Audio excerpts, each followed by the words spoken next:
Magsitayo ang lahat para pagsisimula ng liturhiya ng 24 na oras para sa Panginoon at simula ng ating pagtatanod sa Santissimo Sacramento.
Sa ngalang Ama at Anak at Espiritu Santo. Amen.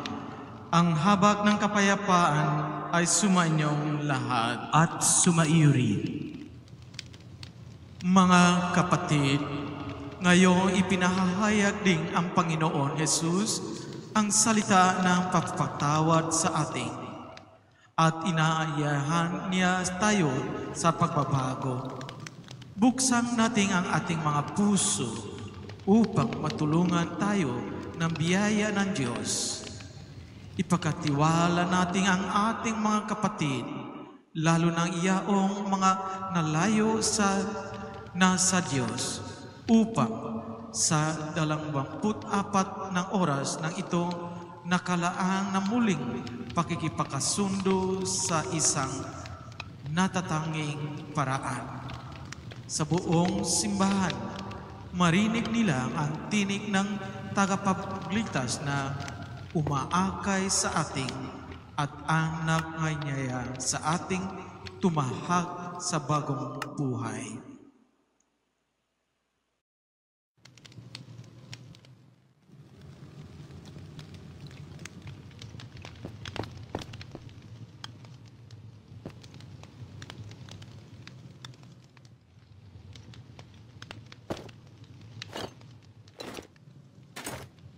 Sapagkat napawalang sala na tayo sa pamamagitan ng ating pananampalataya.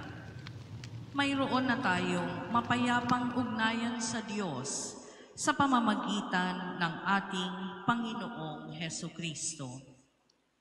Sa pamamagitan ng pagsampalataya kay Hesukristo, tinamasa natin ang kagandahang loob ng Diyos at tayo'y nagagalak dahil sa pag-asang tayo'y makakabahagi sa Kanyang kaluwalhatian. Hindi lamang iyan, ikinagagalak din natin ang mga kahirapang ating tinitiis. Dahil alam nating ito'y nagbubunga ng pagtitiyaga. At ang pagtatiyaga ay nagbubunga ng mabuting pagkatao.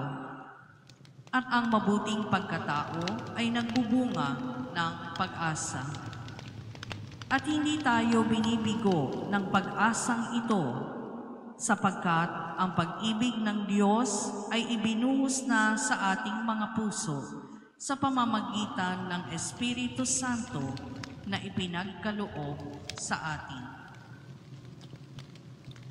Ang salita ng Diyos. Salamat sa Diyos.